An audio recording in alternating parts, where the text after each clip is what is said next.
Wait a minute, what am I doing? Two men and a what? Two friends from film school, one who graduated, one who did, and they decided to make a podcast. Okay, this has never been done before, right? Okay. This is Matthew and Harrison's Two Men in a Movie. It's not what it sounds like. Like oil from the well, the precious content. Okay, I just forgot anyway. Yeah, no, this seems like a really good Did deal. you hear that My Chemical Romance is releasing a new pressing of the Danger Days vinyl? Shut up.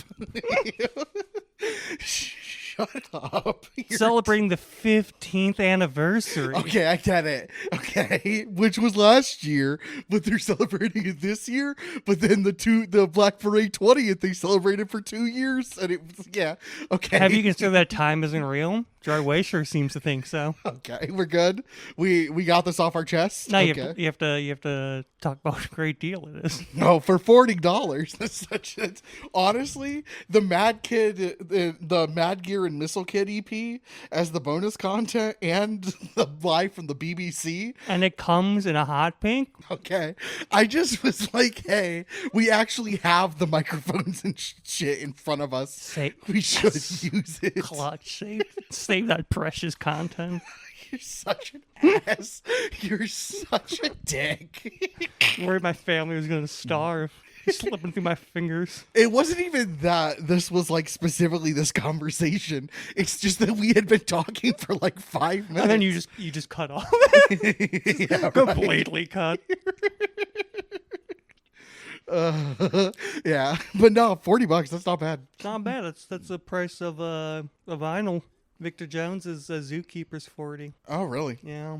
I remember back in the day when vinyls only cost $15. You can find a couple from like indie bands for like 25, but yeah, for real. Remember the McDonald's dollar menu? Okay.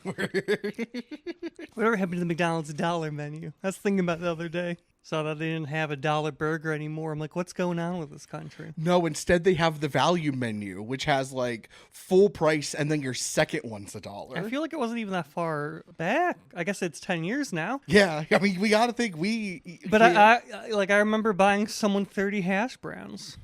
During fairs, someone 20 nuggets for $2. During fairs, someone accidentally said they like hash on the board. Oh, nice. And we all went, what? And then they started they had like a stroke. Because the one character who's allowed to break fourth wall said hashtag something. Okay. And they I love hash. And like everyone looked at him. Like corned beef hash? No, when he said hash, the only thing we're thinking is this is a medieval fair. You're talking about like Middle Eastern hash. Right. I thought that too, but I thought, what was the actual explanation? No one knows what the actual explanation was. We just all know he just said that at like a kid's show. And we all turned and looked at him, and he had like a stroke for 5 minutes going, hash browns, which still doesn't work. Potatoes aren't here yet. Oh, I love hash browns. Hash browns are so good. You ever have hash browns? Yeah, hash browns are great. That's how you cover that up. And then like everyone's like, what the... And so the next day I bought him like 30 hash browns. Damn. You remember the $5 biggie bag? In high school, the $5 20-piece at McDonald's, I would go after media trips at like sports games. I worked the media team. Yeah. And then after all of that, before it was the midnight curfew, a few of us would go to McDonald's. We'd each get our 20-piece nuggets, and we'd all just philosophize. We would suburban philosophize for like hours, dude. So much has been lost in this country. I tried to, like, my mom doesn't remember the Chipotle margaritas. She, I just brought that up this week. She's like, that didn't exist. I'm like, Mom, I can assure you. It did. I personally can vouch for it. I remember it was between two classes. We had like 15 minutes. We go there to get food. And someone's like, yeah, I get food. I'm like, no, I already ate. And then I get 2 margaritas. Like, we don't have time for 2 margaritas. I'm like, you have little faith. I have time for, classes are done. Finals week is over. We're in the cleaning stage until Memorial Day weekend, and then I'm off for 2 months. So someone was talking about Chipotle, and I just brought up the margaritas, and Joe looked at me, not horrified, but just baffled, like so confused that this existed, and that he must be like how the Greeks felt about Atlantis. Yeah. Like, we come from this magical enlightened time where you get like 30 30 hash browns for $30 and margaritas in a plastic cup. Like, if you did the math, you could get 100 nuggets for $25. And you could just, and then you go down to the store and you would buy vape fluid that he can't conceive of. Oh my gosh. He cannot conceive of me going to the vape store and them mixing the vape fluid in a house. And they say, how much nicotine can you put in there? And I'm like, how much can you put in without me dying? And they go, and then just mix it that way. And coming back though, you see Donald Trump's taking federal presidential action for voters' rights, making it 2 things he has done for me. And I know that they changed the Four Loko in like 2010 so that we got a watered down Four Loko technically. But I have stated forever that they changed it a second time. And I know they did. And I can taste the difference. And well, not anymore because I don't drink. But I could taste the difference. And it's on none of their websites. It's not in any of their history. But I'm willing to put I can't neither money. confirm nor deny this because as someone who drank both versions, I've never been able to taste either of them. Sure. They both time I'm like, yes, battery acid. Yes, it really is. But I remember distinctly when I stopped buying them. 1, because I became an adult, but 2, because like I took a sip and I'm like, this is less alcohol and worse than the previous. We're just saying something. Yes. Because it was never good. No, it was never good. But I remember taking the drink and actively thinking this is a lower grade quality. And that no one believed me. No one has believed me. And I could be wrong. But like, I'm not sure I believe you. I'm willing to believe you. yeah. I've looked it not up on their stating- website. not I've tried saying to find history of the brand. The only thing they mention is when they changed it in 2010. They don't mention changing it like around 2016, 2017, maybe 2018, like Do a you little think we'd before be the in a better pandemic. place as a country if we didn't change it in 2010? I think we'd be in a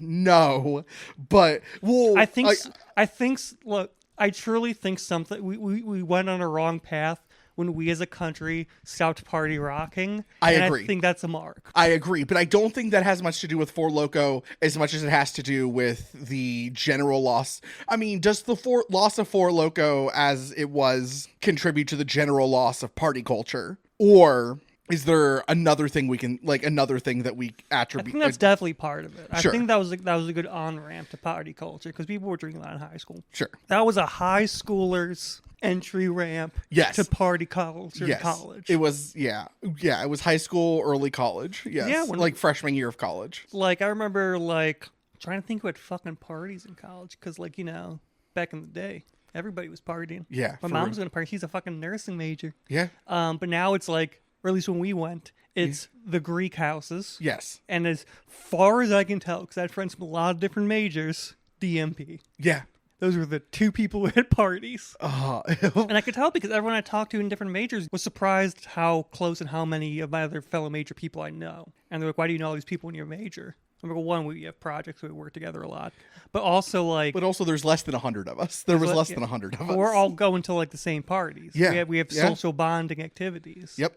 And, like Cameron never did that for history. No, well, sure. Did Cameron go to did Cameron go to smaller parties and just not larger organized party events, or how did Cameron party? To my knowledge, he really didn't. Okay, interesting. He might have went to the occasional party, but I would not describe him as someone who partied in college. Sure. He doesn't have any crazy party stories. Sure. Enough of them that seems like you're constantly doing it, you know? Yeah. I remember the Halloween party. It's the minute small stories that truly show how many you're going to.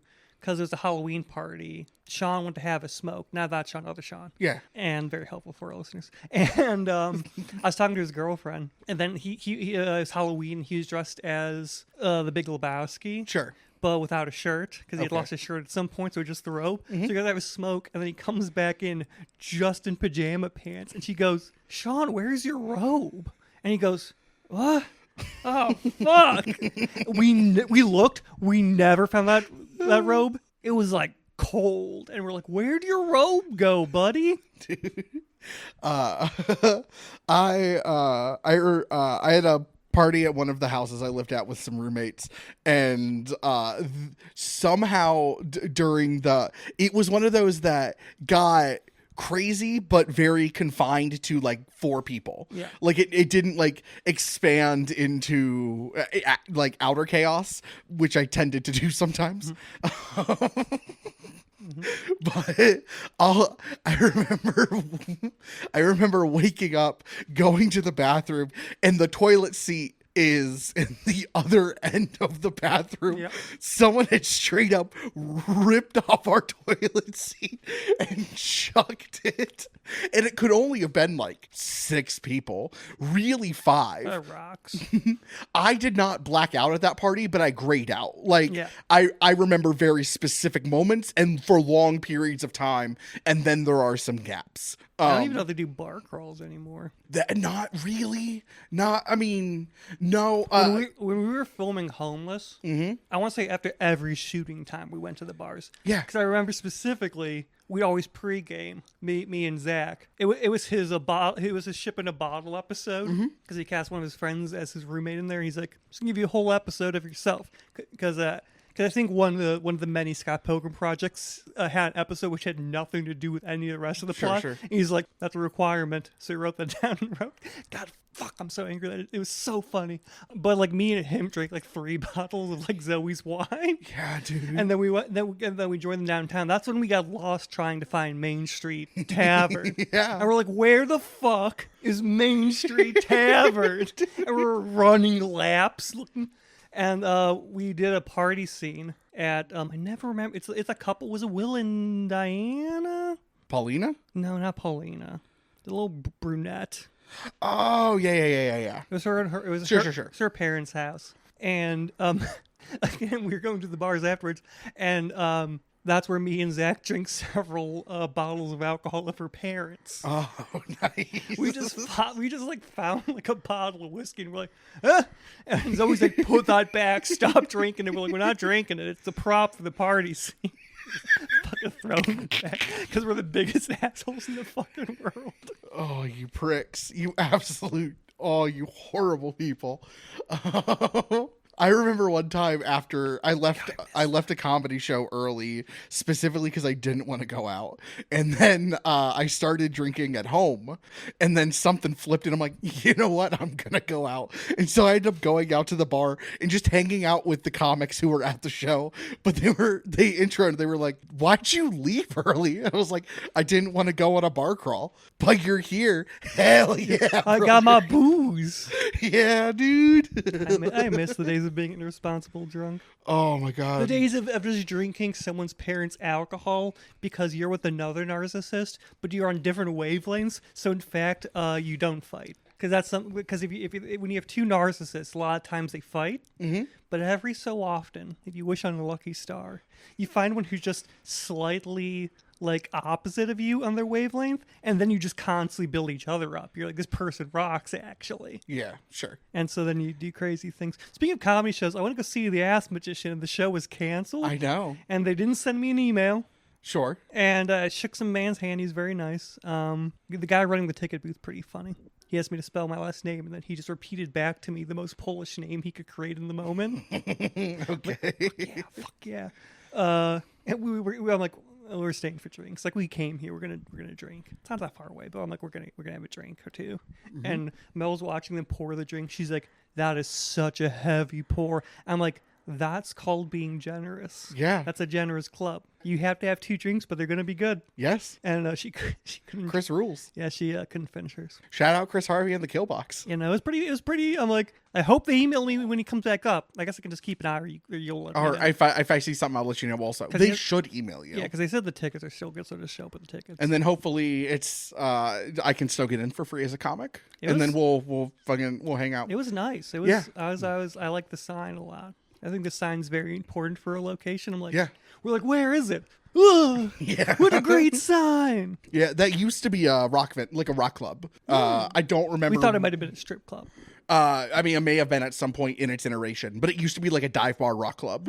It's where my friend Farkas shot his special back in 2015. Yeah, this is like within the last month or two that he bought it, and he's been renovating the club. And Has he considered comedy strip club? I'm sure that, I mean, comedy strip shows exist, so I would not be shocked if he No, I'm talking like fucking Jack Rady's on stage, Yeah. right? Yeah. Doing his wonderful ass magic. I'm sitting at a table, in a big table. In the center of the table is a pole. I'm not sure I'm creating a club I would want to go to. Yeah. Like, There's a this woman doesn't sound stripping pleasant. on the pole. This doesn't sound Yeah, I pleasant. don't like strip clubs, so I'm not sure why I'm pushing so much for this. I don't even care. I've never been to a strip club. They just, in general, I don't don't feel like my want vibe. But like, I don't. Those seem like two things that require your complete attention, competing for each If other. a woman is like dancing for me, I don't know what to do. I'm like, I don't feel comfortable just watching you dance. It feels weird. Can you sit down and we'll just have a conversation? I'll tip you for that. Yes, probably. You go to a private room and then I just talk. Yeah. Let me explain the entire Horus heresy to you. I was thinking something because I'm still playing my very long medieval simulator. I think something in our society, something in human culture broke when like prostitution stopped being everywhere and like more or less an accepted thing. Okay. Like how like in like older times, like even if it's like, oh, it's improper, the church frowns on it, there's still fucking brothels everywhere.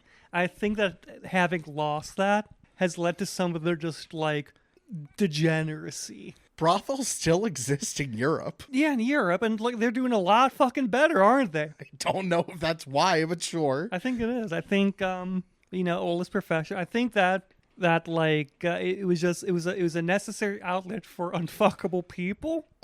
I'm on your side there. And those unfuckable people without that outlet have made everything our problem. You know what? Fair. That's. I think it would also help the economy. I mean, yeah. Because you tax that's income, right? Sure. What's the difference? I mean, infrastructure, right? Sure. Couches, sexy clothing. There's a lot of industries. What's the taxation rules on decriminalization versus legalization? Because from what I've gathered from sex workers online is that many of them actually do not want legalization, they want decriminalization. Yeah. And I'm not entirely sure the nuances there, because in my head, legalization, you can then unionize to protect yourself, but that it does not seem to be a thing that people who work the profession want. It's one of those things I kind of want to listen to the people who work the profession on how they should run their profession, you know? I think in the current way it's done, it's bad for them if it's legalized, like tax-wise. Sure. But I think we set up like brothel houses, perhaps with nice baths inside, like one of the old bath houses with prostitutes.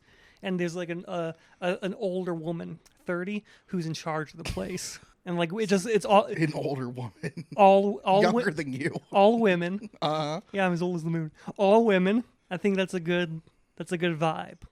I think we need women-run bathhouses, prostitution brothels in every city of America. Listen, I'm inclined generally to believe you just because I think sex work should be like way less stigmatized than it is, and it should be like more of a We're blocking accepted fucking thing. porn. Yeah, I know. That's gonna do horrific harm. I know. We're becoming more puritanical and sexless as a culture, and yes, a lot of it has to do with economics. That like Gen Z, millennials, that like those two generations are like the first generations having less sex than their parents, and it's because they can't afford kids, And they're weird about it. well, some of them for sure, but most like most of it is. Then they do a like, study, and they're like a lot more misogynistic than millennials. probably. Maybe Gen Alpha is a lot more misogynistic, and I think it's that after millennials, the rate of misogyny started to go up in a way that didn't necessarily follow any trends or make any sense. Yeah, and you can probably track that to the manosphere, fucking whatever The we weirdest call it. thing, because like our parents didn't understand emo culture or like Neopets. Sure. I feel like I have the same confusion, but for the manosphere. Because having not grown up with anything remotely near, like, I'm not saying our culture was great. You know, we were it was the peak of like, what are you, gay? Top comedy, top band, but like we didn't have really anything like the manosphere. And I see these manosphere people, and I don't understand. Many of it's a bunch of sad it's a bunch of sad grifters. Yeah, how do you look at Tate? You're like, I'm gonna listen to this guy.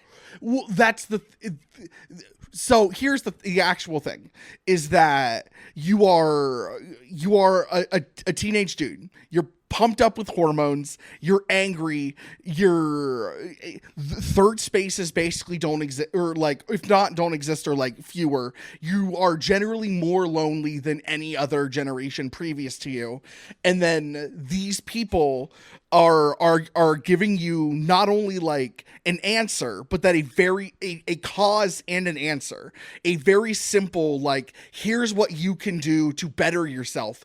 Also, it's women and immigrants' fault. It's, you don't need to look inward. It's their fault. And here's what you can do to better yourself to attract a woman, even though they are supposed to be subservient to you. Is that it's a lot of conservatism in that it provides very simple, often incorrect, but like simple answers to complicated problems. Just jack off to Lincoln Park. But what happens is you are searching for something. You're searching for meaning. You're searching for a community. And these people not only offer you these simple answers, but they also offer you community in a way that like I think the left really is bad at doing. I think like a thing that the right has done infinitely better, especially with the internet age, is like provide meeting spaces and accepting meeting spaces so that they can spew their awful shit. But like, it's like, you're white, you're black, you're gay. It doesn't matter as long as you hate minorities and women. Like, as long as you have a common enemy, but we accept everyone. And it's a study came out recently that people say that like a study came out recently about how the right tends to be more like open with their political ideology, while the left tends to be more rigid, which is actually, when you break down, is because like the questions they asked were like, do you like gay people? And like, it had very little to do with like policy and more to do socially. And the right is way more accepting on a wide spectrum of like social ideals than the left is more like, tends to be more, or wants to be more unified in thought, because they're trying to build a better society. And in order for there to be tolerance, you have to have an intolerance of intolerance. Yeah. While the right isn't like building intolerance, they're building a wide net. And that with the internet, there's more room to move around. Yes. It's like how I saw a clip of Hassan where someone asked him if he liked femboys, and he took a pause and then said yes. Yeah. And someone turned to one of the other guests turned to the other guest and said his political beliefs won't allow him to say no. Or he could just like. And he's like, you know what? Yeah, no, you're right. You're right. I don't like him. I don't like him. Yeah, right. Like, but also like. Also, fucking, he's attracted to femininity, and these men, like these femboys, like present femininity. Like, there is a spectrum to it. I get the joke though, because there is that purity policing. Sure, absolutely, but which is why there's the left versus the dirtbag left, where the dirtbag left, despite its often more offensive nature, or by its offensive nature, tends to have an easier like coalition, because no one's really policing anyone there outside like the very basics. Yeah. Like, do you want to put gay people in camps? No.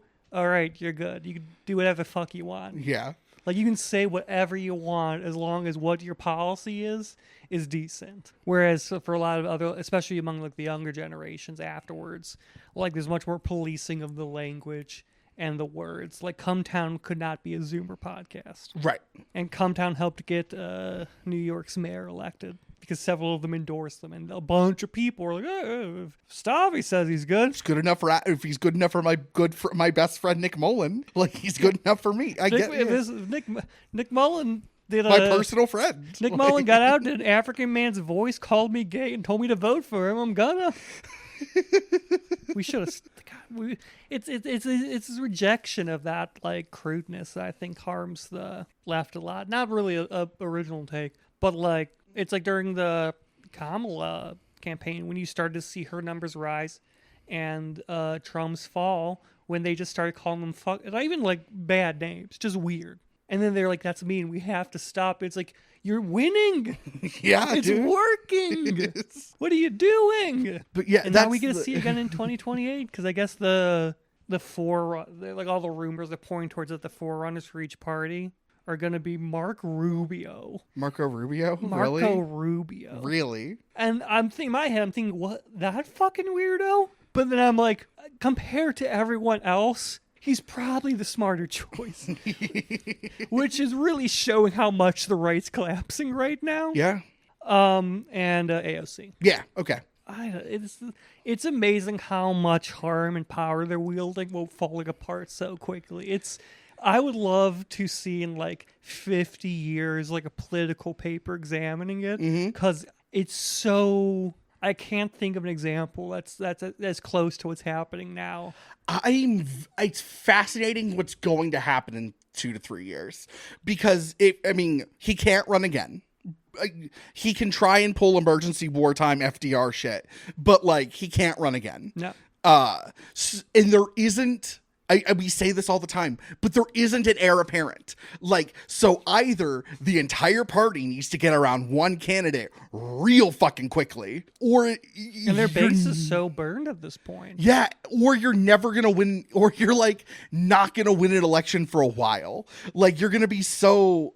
I don't even know, man. Like they lost so much of their base. Yeah, dude, and they've lost so much of their base, and when he's gone, there are people. His base only voted for him and only wanted him. And that's really all who's remaining at the point. Yeah. Because so when he's gone, who's... Funny, I did see who's left? Polling where it was something like 70% of Republicans said that Trump can beat them in a fight. Okay.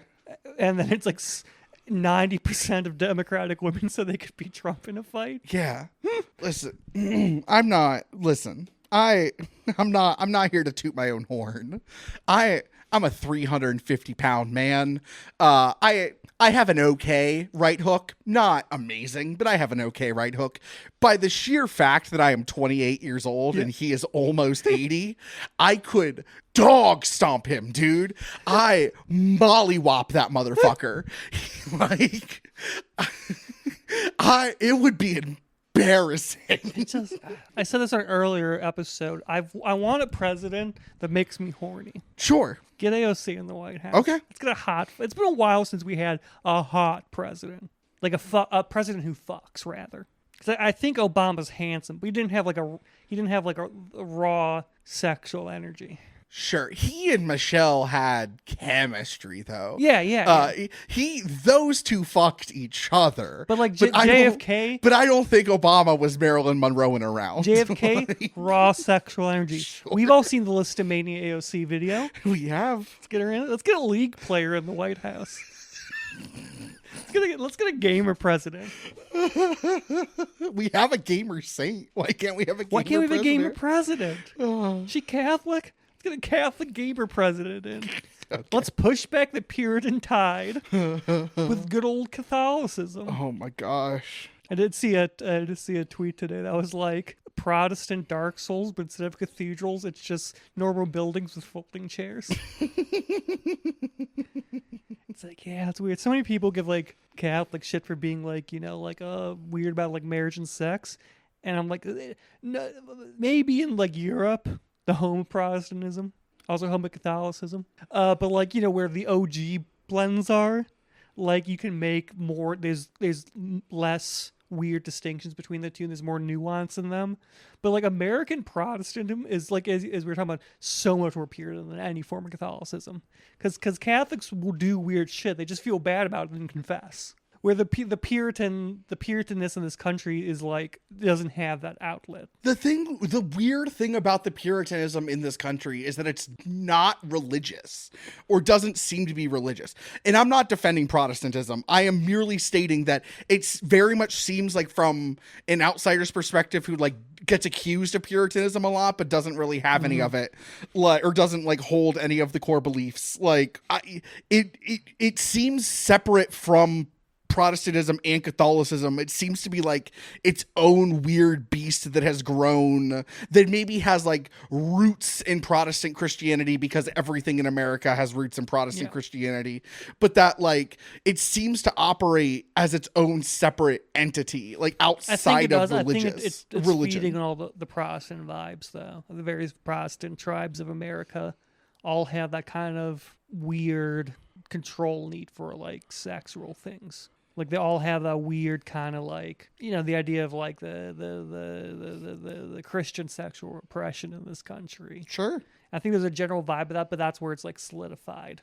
Yeah, maybe. I think, honestly, for all the things we said that could improve America, start doing more fucking anal. Yeah. God's okay with that. God's okay with that. You can do it all you want and you won't go to hell. All pornography must be anal. That's right. I'm going to be vice president of America on that policy alone. Welcome to the 2 Men in a Movie podcast, where each week one man shows another man a movie he can't believe he hasn't seen. As always, I'm your one-issue voter, anal vice presidential candidate under AOC in 2028, Matthew Olenchek, joined as always by my...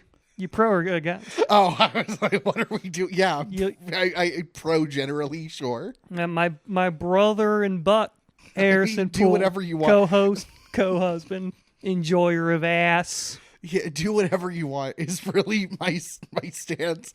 I don't, as long as both parties or any parties as like more than just the two, not like any like singular party, but like if all was the word I was looking for.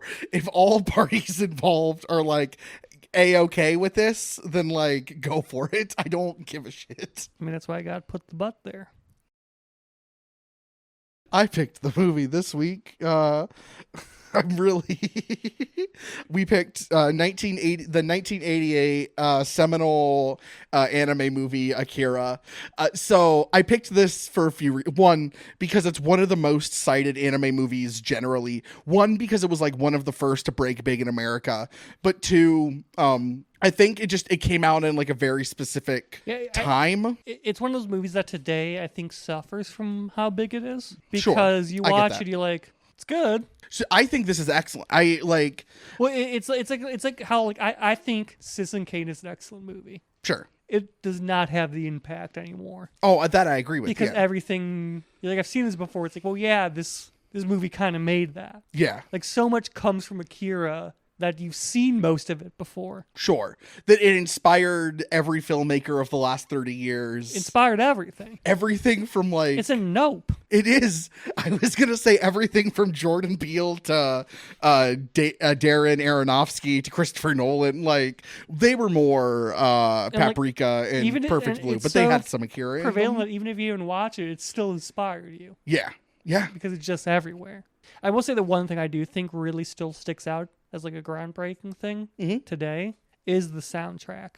Yes. The soundtrack is so fucking good. Mm-hmm. And like, I don't know if you watch it with headphones, but in the dream sequence when there's a little and like the little voices happening, like it's it's alternating. Yeah, it's alternating. Well, They invented new paint for this, What? They invented new paint for this, I learned that 2 weeks ago, unrelated. Just an article popped up talking about it. I'm like, what's this?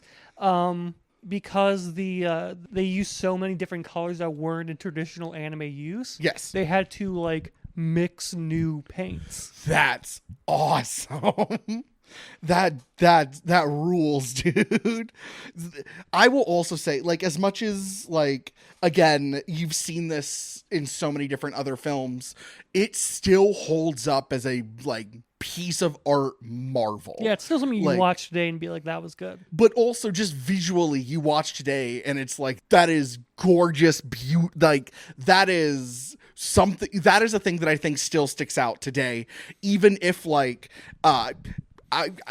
I will be frank. I think the first hour of this movie is a little slow, and then the last hour of this movie is like fantastic. But the first hour is a little slow. But I also think it is very methodically paced on purpose. That like it is getting you into the world and setting up a bunch. I'm not But sure there's yeah. many movies where you said we can cut time, and I've been like, yeah, I generally agree with that, because I'm like, whatever, the movie's a movie. But I'm like, you could take off like 15 minutes of this movie, Almost certainly, and probably half an hour. that has more to do with the fact that this isn't a 3-act structure movie. It's a 4-act structure movie, Yeah.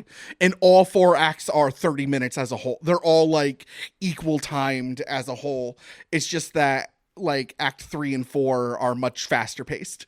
But even though I think the first act of this is a little slow, technically is you can like visually look at this and be inspired today. They need all Like- those acts to tell us the backstory. What? They need all those acts to fill us Yeah. in on the. Although I do have to say, I don't think the destruction of original Tokyo would start World War III. Like right now, if our phones buzzed and a psychic blast had consumed Tokyo, I don't think we're having World War III. When this was made in 1982, when the manga was started in 1982.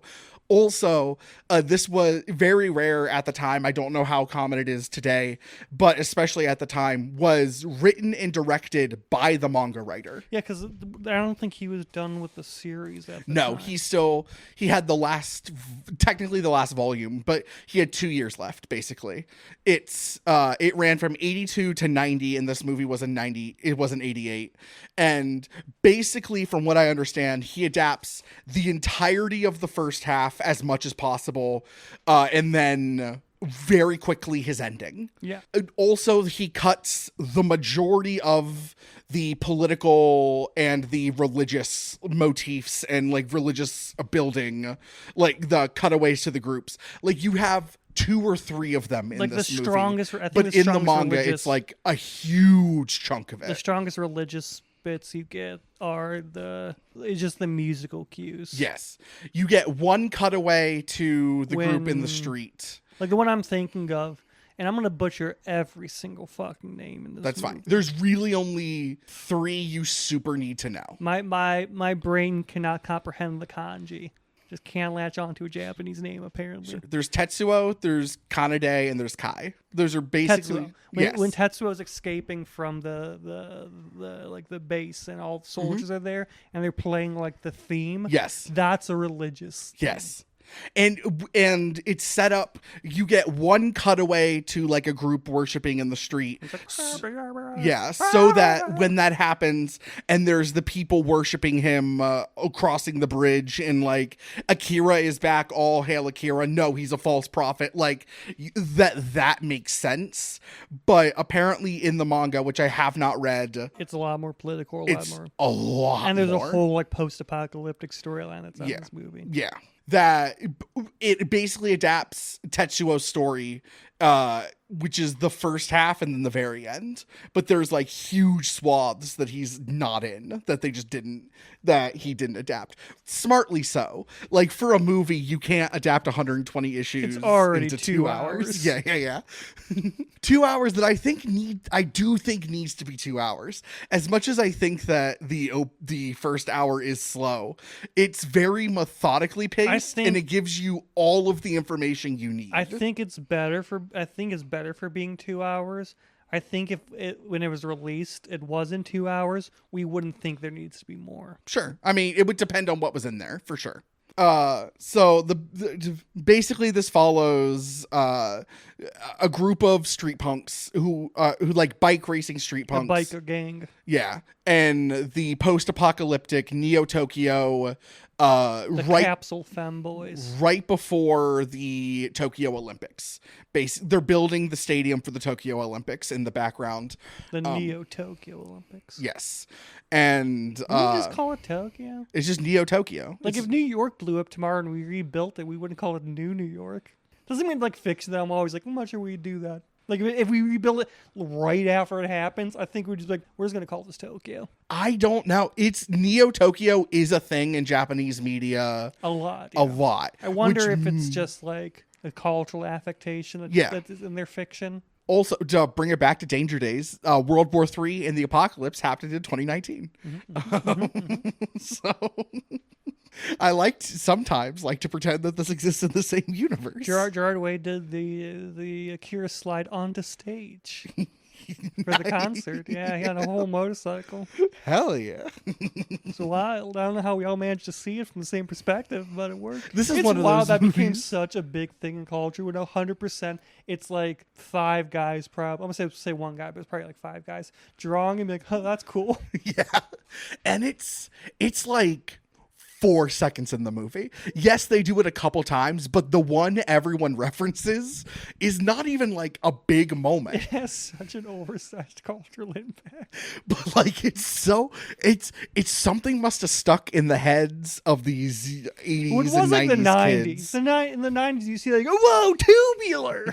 And you saw that, and something must have broken in your brain, because there are so many like things in this movie, one that we reference culturally, but also just like I would personally want to reference, that I find like fascinating. Well, the aliens in, you've seen Nope? No. Okay. Well, the aliens in Nope are akin to the inside of Akira. The inside of the aliens are akin to the inside of Akira. I don't know if that's purposeful, but judging by the motorcycle, it absolutely is Judging by an purposeful. interview I saw where Jordan Peele bounced in his seat when someone mentioned the Akira slide, then said to himself, "I finally did it." I'm gonna say it's intentional. Yeah. Yeah, like I wish the thing that was referenced was when he's pulling the glass out of his feet, Yeah. and the kid adults Yeah. go, "You're weird." Oh, no, that's the 88 Yeah. dub. Because in Japanese, it's, "Oh, blood, you jerk." Like, they're mad at him for cheating. And the line is, "Oh, you're weird." It's like, ew, blood, you jerk. No, but yeah. So, okay. So it follows, mainly it follows 2 boys, Tetsuo and Kaneda, who are best friends from reform school, who are maybe orphans, maybe not, probably orphans. We don't really know. A lot of their backstory is done through dream sequence, and it leaves a lot of questions. A lot of dream sequences. A lot of dream sequences. In this Get movie. out of my head. Akira is like an alien god figure, right? Like, But also a boy. also like some form of radiation from the post-apocalypse that is trapped inside these 3 adult children who are pumped full of meds to basically be able to hold in the extreme Akira powers. And Tetsuo was exposed to the radiation through... So I'm also trying, because I was also reading up on the manga a bit, so now I'm like, I think he was a boy, and then he became alien god. yeah. Because I don't know, I'm not sure what I read and what's in the movie now. I'm gonna say it's probably in the manga because it seems a bit more a bit too detailed for the movie, which was condensing everything. But like that was a whoopsie destroying Tokyo. Basically. Yeah, because he was just leaving. He didn't know it would do that. Yeah. He went. They just did that. Oh no. Whoops. And then the end, destroying Neo Tokyo a second time, Again. was on purpose so that they could send them all into a pocket dimension, basically. Send the 4 of them into a pocket dimension. I mean 5 if you count Kaori, who died inside of Akira. But, That's okay. But yeah, it's Akira is this alien god, and Tetsuo is the kind of like little brother figure to Kaneda. He's like the second in command of the biker gang, it seems, and he's also been the weaker of the 2 forever, and he doesn't like that. And then he's exposed to the radiation through the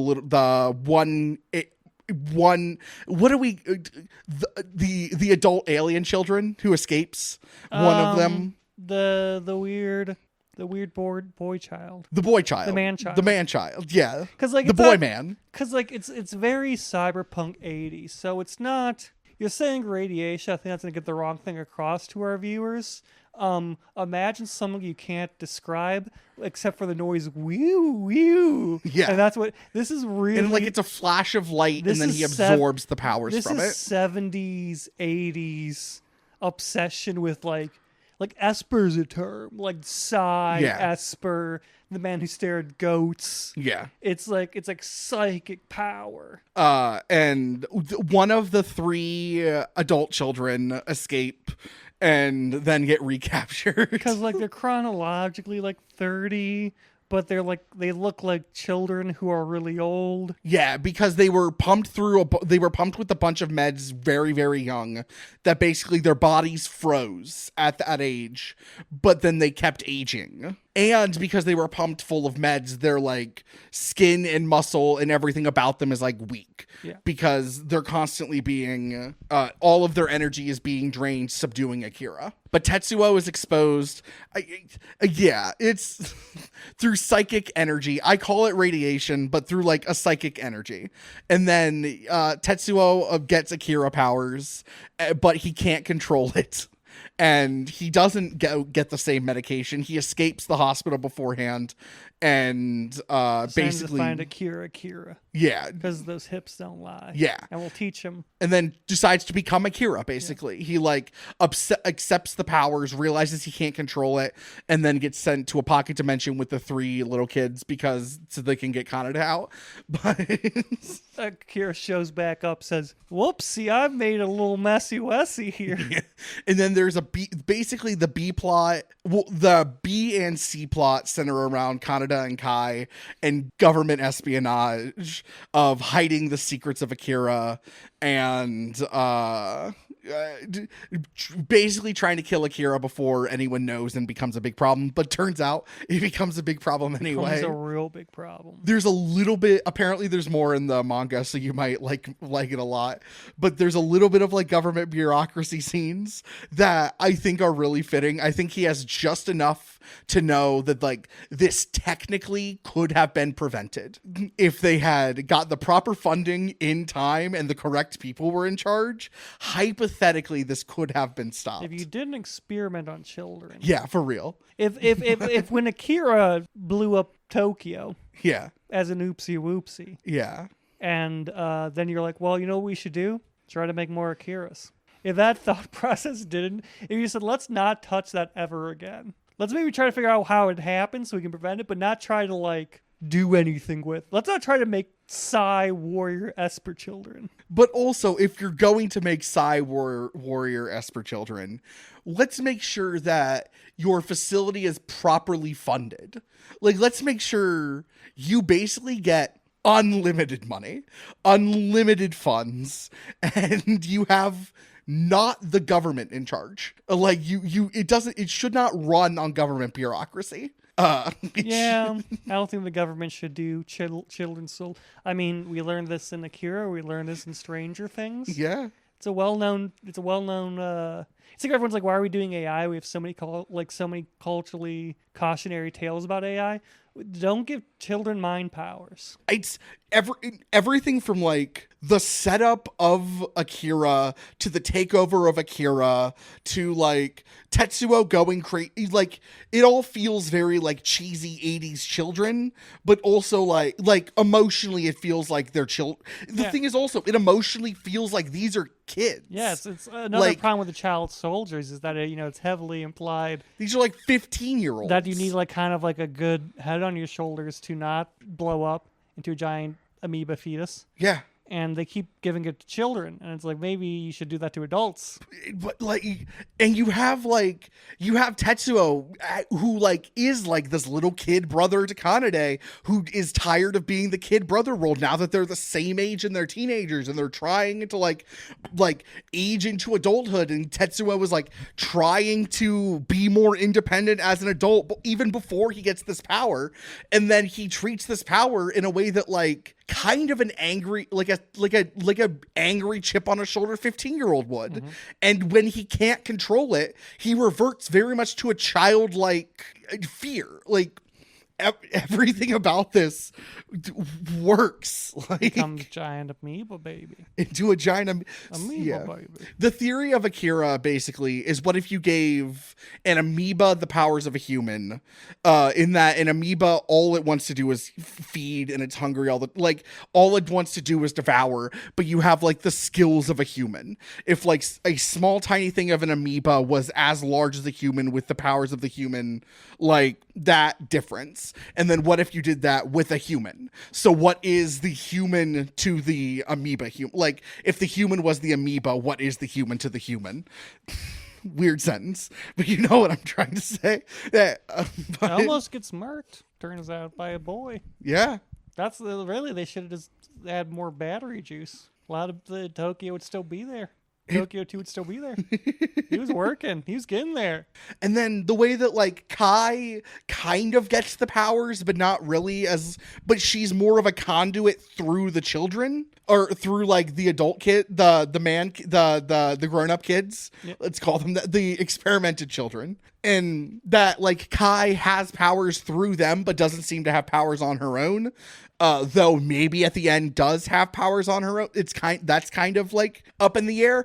And the fact that they sent Tetsuo into another dimension, but they still left Kai maybe with powers. And if she has them, is she gonna handle them better than he did? Yeah, women don't commit crimes. I think another reason this thing is like so influential and seminal is that like a Dragon Ball, it's very accessible. It's very like, it's complicated, and the first hour is a little slow, but like you're watching it and you're engaged the entire time. And as much as like it is a sci-fi cyberpunk, you don't really need to know any of the rules of sci-fi or cyberpunk to be able to fully grasp. Like, yes, they talk about espers and like that kind of stuff. You don't need to know what an esper is, because it explains, even if it's not like what we traditionally know as an esper. It shows you something and says this is an esper. And you go, here's what an esper is in this universe. Esper, yeah.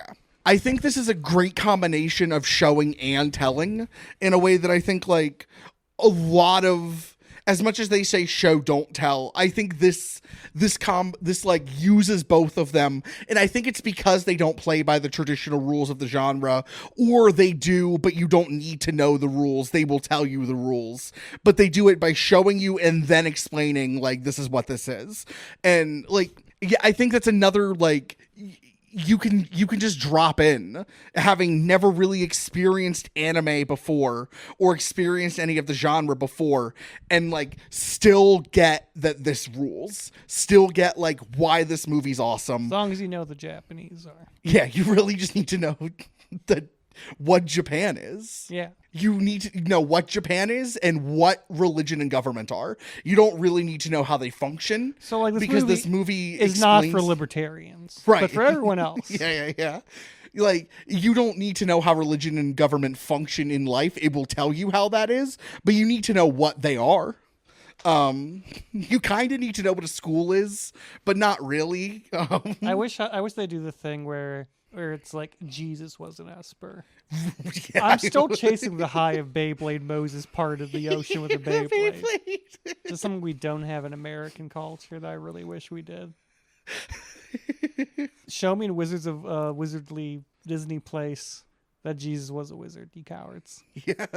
Come on. Well, and I think, I mean, to relay back to earlier in the episode, I think that has to do with like the weird neoconservative Puritanism. Like, do I think that that's the only thing of it? No, because that's been a thing forever. The Japanese also have a unique connection to Christianity. Yeah. I think in a way, because of the neocon Puritanism, that like that would never fly. They won't let Jesus be a wizard. Yeah, that just wouldn't fly. Is there like a moment in this, whether it's an entire swath plot point or just a visual moment, that you haven't seen directly stolen? So this is gonna be hard, but like that you haven't seen directly stolen that you would want to steal from this? Milk Bear. Just because that's the only one I can think of that I don't think can be said has been stolen. Oh, I don't think we've seen Milk Bear elsewhere. We have seen giant plushie and dream leaking sequence. Milk? I'm not saying giant plushie. I'm saying giant plushie leaking milk everywhere. Sure, fair enough. Where he goes, huh? This is milk? Like that, I don't think's been taken anywhere. Sure. So that's the thing you want to adapt. It's the only thing I can steal that hasn't been used elsewhere. No one's been brave enough to touch Milk Bear. Okay. So, okay, if there's a thing that has been stolen that you would want to steal anyway, what would it be? Can't just say the music. Well, I mean, I would love to just rip this soundtrack wholesale. Because I really like the combination of the scene and the music when he's escaping. Mm-hmm. I would love to do something like that. I guess maybe like the bridge scene. The bridge scene's really good. Just like the folding of, and everyone's losing their faith at the same time as it's happening. Yeah. Showing up's really good. And I love that the very end of that, when the cult leader is in that moment not accepting his death. At the end of the movie, right, the climax, a bunch of old children gather a bunch of jars and pray over them, and they summon Jesus. So you're just gonna wholesale. So you want cryo frozen Jesus? Yeah. And then Jesus does the Big Bang. I really want to make a Jesus thing that not to upset people, but that will upset people. Why? Every time something Jesus is made, except for like the Disciples, which is actually a pretty interesting show.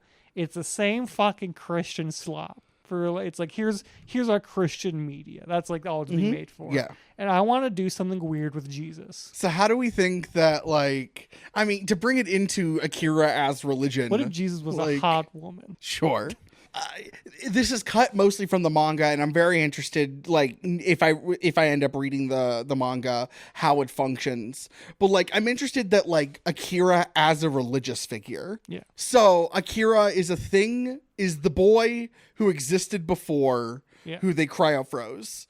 So like, he was man, and then became more of an idea, and then came back to create a new dimension. Yeah. Well, that's the thing where, like, if anyone shows up and does crazy power wow stuff, they're gonna get a religious movement around them. If I woke up tomorrow and I could blow things up with my mind, very quickly I would have like a cult following. Sure, but the thing is, like, Jesus as a Messiah figure doesn't. Yeah. Where it is heavily influenced by Christianity. But yeah, I love I've heard there's a lot more of it in the manga. Would love to see that explored more. Like as a messianic figure. If someone showed up to like Occupy Wall Street and blew up the banks with his mind, people would be like, "This is a Messiah." Fair enough.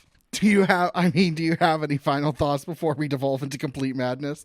I think we got the bulk of it. This movie instead rules. Of a giant space laser, they should have just dropped a giant jar on the giant amoeba fetus, and that would have solved a lot. Just put it in a jar. What's it gonna do? It's in a jar now. They can break the jar. Things can't break out of jars. You see a bug break out of a jar? When has something ever broken out of a jar? Shut the fuck up, Idiot. Is that all of your thought? Like, yeah, no, just put it in a jar. What the? Okay. Anyway, I'm really jar based. We were fighting. I would describe in a D&D game. It's the thing from Star Wars. It's called like the Beeba or something, or the Mao Mao. But it's like it's kind of like a giant fetus amoeba that just consumes everything. And one of our Mel wouldn't let us do it, but one of our plans was just to build a giant jar and then stick it in the jar, and then that would solve the problem. So I have strong faith. I think the only way it could be made better is if they focus more on the religious elements, which I find really fascinating. I also find fascinating. I also get why they didn't, in that this movie is already 2 hours, and that's with them streamlining everything. That's with like, you follow one plot also the music all the way so through. Fucking good. So I mean, you remember good. how much the music from Isle of Dogs with the drums affected me. Mm-hmm. And this, I'm like, ooh. I've seen this movie. So I saw this movie like 2 times as a teenager, and then I didn't watch it again until like last year. Like 2-3 years ago. So there was about a decade in between where when I watched it again, I'm like, is this gonna hold up? And then it was like, oh, this holds up. The music captures something human. It's so... When on Saturday, when my body decides it's time to finally shit for the week, and I'm like, pants off, completely naked on the toilet, I'm there for like an hour and a half. Diegetically, I hear, ah, ah, ah. Like, I get it, man. I understand what it's like to say, please help me. My body's not responding to my body's no longer like in control of its power. Like, I've been there. I've been a giant fetus baby.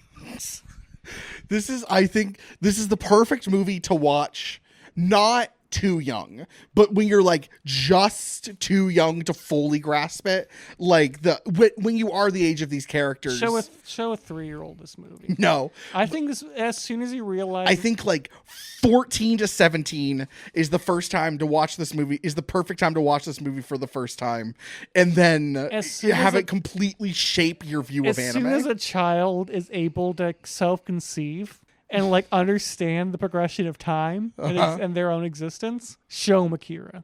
And I think that's going to do something to the child. Hey, I've come back around. I'm pro child experimentation. Okay. Anyway, the Japanese government has given me millions of dollars to create a Psy warrior. I'm doing this by showing children AKIRA at the tender age of 3.